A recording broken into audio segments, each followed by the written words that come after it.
បាទសួស្តីពុកម៉ែបងប្អូនទាំងគ្នាក្នុងវីដេអូនេះខ្ញុំបាននឹងមកធ្វើការបើកប្រអប់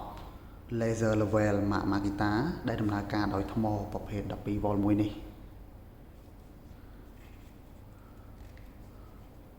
បាទចំពោះមួយប្រអប់នេះតែម្ដងគឺមានលេខកូដ SK106DZ នៅខាងចុងនេះគឺបញ្ជាក់ប្រាប់ថាប្រអប់នេះមិនបានរួមបញ្ចូលជាមួយនឹងថ្មនិងឆ្អឹងសាក់ទេនៅពេលដែលបងប្អូនទាំងគ្នាបញ្ជាទិញយកទៅប្រើប្រាស់បងប្អូនទាំងគ្នាសូមបាទបញ្ជាទិញជាមួយនឹងបាទថ្មហើយនិងឆ្អឹងសាក់ប្រភេទ 12V ទៅផងឬក៏បងប្អូនទាំងគ្នាធ្លាប់មានពង 12V ឆ្អឹងសាក់ 12V របស់ Makita ហើយបងប្អូនទាំងគ្នាបាទទិញតែមួយប្រអប់នេះយកទៅប្រើប្រាស់ជាមួយនឹងថ្មដែលបងប្អូនទាំងគ្នាមានជាការស្រេចណាបងប្អូនទាំងគ្នាបាទហើយឈ្មោះរបស់វាជាភាសាអង់គ្លេសគឺ Rechargeable Red 4-point Cross Line Laser Rechargeable Red 4-point Cross Line Laser បាទមាន logo brand Makita បាទ CXT បាទ CXT នេះពាក្យពេញរបស់វាគឺ Compact Extreme Technology បញ្ជាក់ប្រាប់ថាបាទប្រភេទនេះគឺប្រើថ្ម 12V បាទតែមួយគត់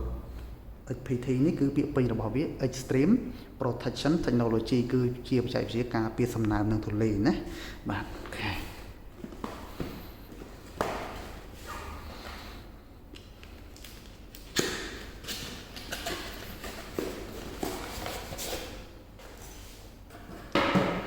បាទនៅខាងក្នុងហ្នឹងគឺមានកាបូបបាទកាបូបមួយបាទដែល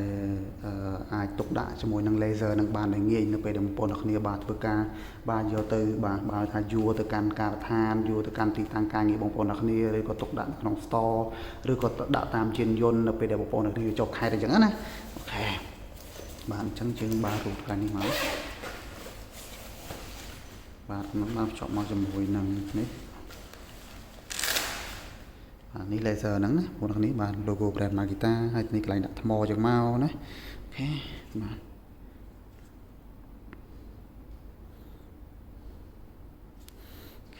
បាទកន្លែងនេះប៊ូតុងចុចផ្នែកអាចឹងមកណា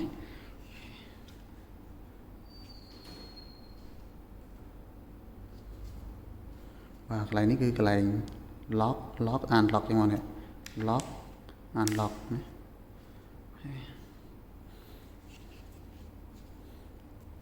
ឥឡូវយើងដាក់ថ្មចូល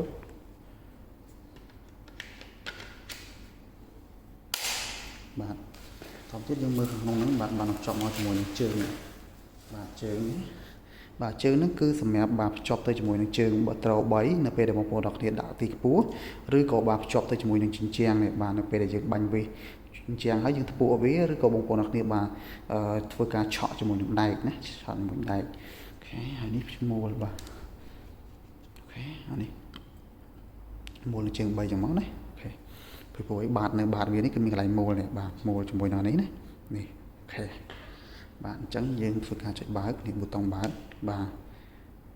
អូខេចាបាទ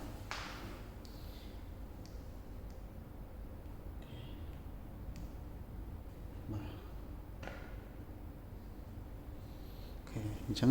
ចំពោះវីដេអូបើកប្រអប់បាទ laser level Makita បាទដែលដំណើរការដោយថ្ម 12V បាទមានលេខកូដ SK